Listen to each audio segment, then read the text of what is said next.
आज अध्यात्म का व्यवसायीकरण हो गया, राजनीतिकरण हो चुका है। इसलिए ऐसे में हमें एक अदद गुरु की जरूरत पड़ेगी जो हमें यथार्थ में ईश्वर तक पहुंचा सके। गुरु में वो सामर्थ्य हो कि आपके हृदय में जो अंधकार है उस आवरण को हटा करके प्रकाशित करे। जी। गुरु का अर्थ ही यही है, काम ही यही है। जब गुरु शिष्य का संबंध स्थापित होता है उसमें 6 चीजें प्रमुख होती है। सबसे पहला, गुरु से ये बताता है भक्ति किसकी करनी है। जी। दूसरा, वो बताता है परहेज क्या करना है, जो न करने योग्य है वो क्या है। पहला तो बताता है भक्ति किसकी करनी है, जी। दूसरा बताता है परहेज बताता है, तीसरा नियम बताता है, हम उन नियमों पर चलें, और चौथा बताता है कि किस प्रकार से हम सुमरण करें। पांचवा बताता है विधि क्या है गुरु मंत्र की। छठा बताता है ध्यान कैसा किया जाए। ये 6 चीजें ही से गुरु और शिष्य का संबंध स्थापित होता है। सत्य कहेंगे, सत्य लिखेंगे, सत्य चलेंगे। एक लंबे समय से दुनिया ऐसा लगता है कि रास्ता भटक गई है और रास्ते की खोज कर रही है, ईश्वर की खोज कर रही है। इस पर आज चर्चा करेंगे। चर्चा करने के लिए हमारे साथ सतगुरु मधु परमहंस जी महाराज जी हैं। नमस्कार साहब जी, आपका शुक्रिया, आपने हमें समय दिया। ये आपकी विशेषता है कि आप यहाँ पहुंचे। अच्छा, मैं जानना चाह रहा हूँ, आज ज्यादा लंबी बातचीत तो नहीं करेंगे, लेकिन लोग बहुत भटक गए हैं, आध्यात्मिक क्षेत्र की खोज कर रहे हैं कि ईश्वर की खोज कर रहे हैं, ढूंढने की कोशिश कर रहे हैं और मार्ग मिल नहीं रहा। तो ऐसा कौन सा मार्ग है जिससे लोग आसानी से ईश्वर को पा सकते हैं? निसंदेह परमात्मा की प्राप्ति के लिए सबसे अहम है गुरु। गोस्वामी जी रामायण में साफ कह रहे हैं, गुरु बिन भवन तरह न कोई, जो बिरंच शंकर सम होई। जी। आज अध्यात्म का व्यवसायीकरण हो गया, राजनीतिकरण हो चुका है। इसलिए ऐसे में हमें एक अदद गुरु की जरूरत पड़ेगी जो हमें यथार्थ में ईश्वर तक पहुंचा सके। अंधे को अंधा मिले तो राह बतावे कौन, बंदे को बंधा मिले तो गांठ छुड़ावे कौन। इसमें हमें पारख अपनी स्वयं भी करनी पड़ेगी। अगर दुकानदार ईमानदार नहीं है और ठगी कर रहा है तो ग्राहक का भी कर्तव्य है वो देख परख करके सामान ले। इसलिए एक पूर्ण गुरु की पहचान और संकेत महापुरुषों ने वाणी में दिए। तो कह रहे हैं गुरु कैसा करें, पानी पीजिए छान के, गुरु कीजिए जान के। गुरु के लक्षण कहता हूँ सुनो धीर चितला। इसलिए गुरु धारण, क्योंकि गुरु के बिना बिरंच शंकर बिरंच सम किम होई, गुरु बिन भवन तरह न कोई। गुरु के बिना संसार सागर से कोई तर नहीं सकता है। जी। बिरंच शंकर सम किम होई, बिरंच ब्रह्मा जी, शंकर शिव जी। इसलिए हमें अदद गुरु की जरूरत पड़ेगी। कैसा गुरु करें, गुरु के लक्षण क्या है। हम जब भी बाजार में कोई चीज खरीदते हैं उसकी गुणवत्ता देखते हैं, उसको देखते हैं, उसकी ड्यूरेबिलिटी क्या है, उसकी पूरी गुणवत्ता को परख करके सौदा करते हैं।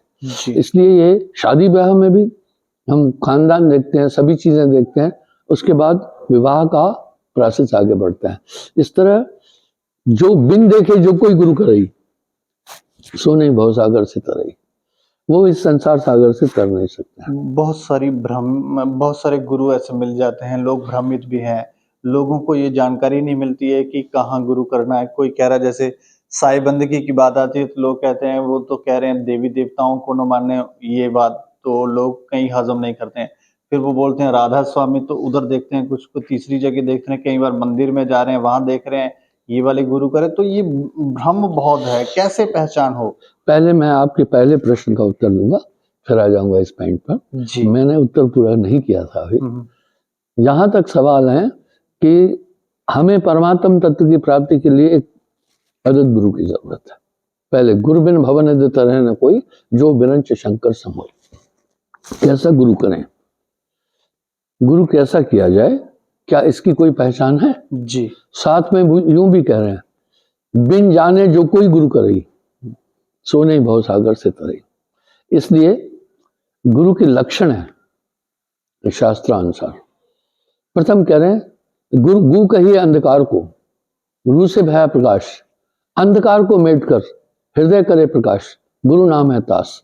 गुरु में वो सामर्थ्य हो कि आपके हृदय में जो अंधकार है उस आवरण को हटा करके प्रकाशित करे। जी गुरु का अर्थ ही यही है, काम ही यही है। स्वर्णकार का मतलब है जो स्वर्ण से संबंधित गहने वगैरह बनाता है, स्वर्णकार है। बड़े भाई लकड़ी का पूरा काम जानता है, वो सब फर्नीचर बनाता है। इस तरह गुरु का काम है शिष्य को अंधकार से प्रकाश की तरफ ले जाए। इसलिए गुरु एक महत्वपूर्ण फैक्टर है मोक्ष और अध्यात्म और भक्ति के लिए। जी गुरु के लक्षण कह रहे हैं, प्रथम गुरु निर्वासना हो, दूसरा निर्बंधन, गुरु ग्रस्त न हो। जी यहां वाणियों में आ रहा है, कबीर साहब कह रहे हैं ग्रस्त गुरु कभू न कीजिए, उनको दूर ही तक दीजिए। साथ में कह रहे हैं अंधे को अंधा मिले तो राह बतावे कौन, बंदे को बंदा मिले तो गांठ चढ़ावे कौन, जाका गुरु है आंध्रा चेला कहाँ को जाए, अंधा अंधे पे लिया दोनों को पड़ा है।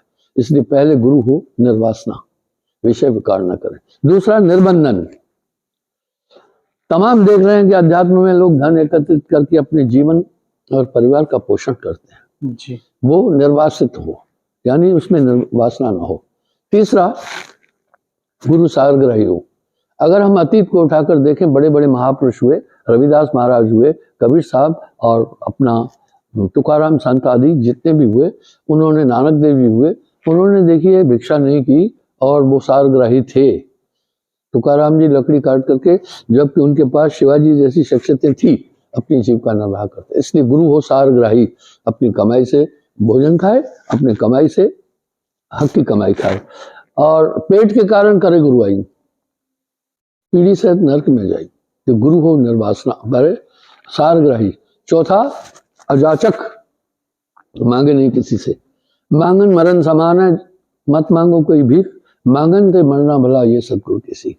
पांचवा गुरु वो सर्वज्ञ, वो दरअसल समस्त धर्मशास्त्रों का वेता हो, ताकि अपने शिष्य की शंकाओं का निराकरण कर सके। जी दूसरा वो सर्वज्ञ का मतलब है समस्त आंतरिक मंडलों का उसे भेद मालूम हो, वो अंतर्मुखी हो और आत्म तत्व को जानने वाला हो।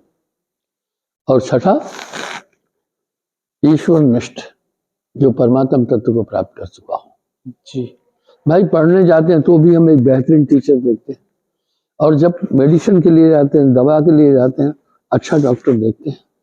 इसी प्रकार से रास्ता भी करते हैं तो अच्छी जगह देखते हैं। इसलिए गुरु परख कर करना चाहिए।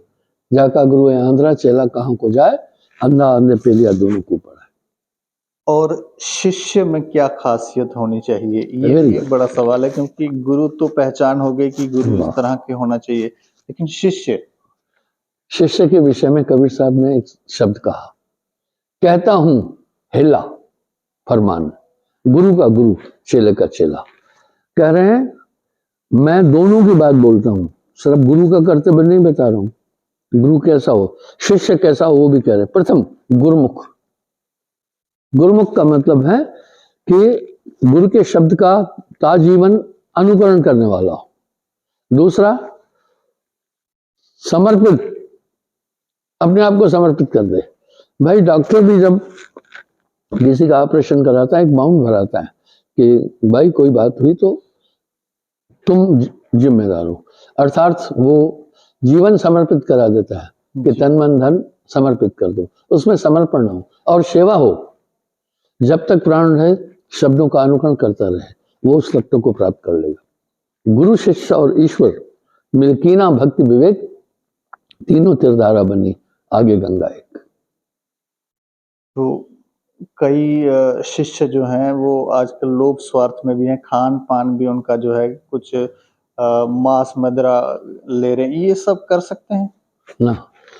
फिर वहां पर तो ये प्रश्न आ गया दीपक जी कि वो गुरु की सीढ़ी से उतर गया। अच्छा गुरु सीढ़ी से उतरे, शब्द भी ना होए, ताको काल घसीटे राख सके ना कोई। उसमें शर्त है कि उन नियमों का पालन करें। जब गुरु शिष्य का संबंध स्थापित होता है, उसमें 6 चीजें प्रमुख होती है।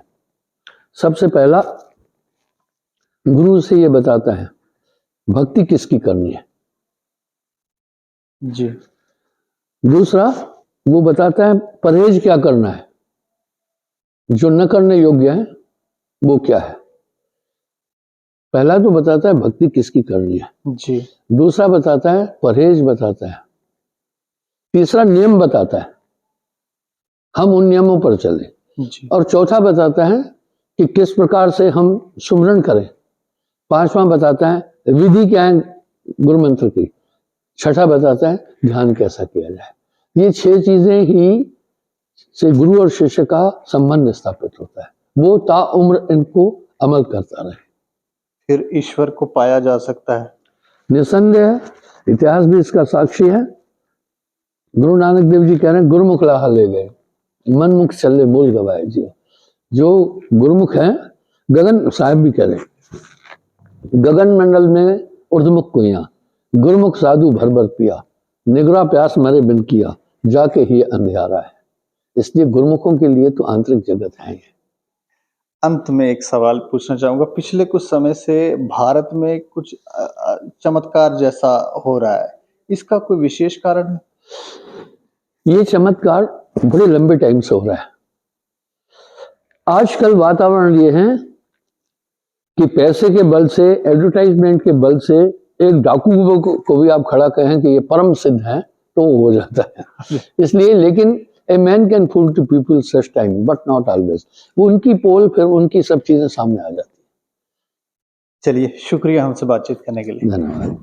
तो बहुत सरल तरीके से साहिब जी ने बताया कि कैसे आप ईश्वर को पा सकते हो, भगवान को जान सकते हो, इतना मुश्किल है नहीं।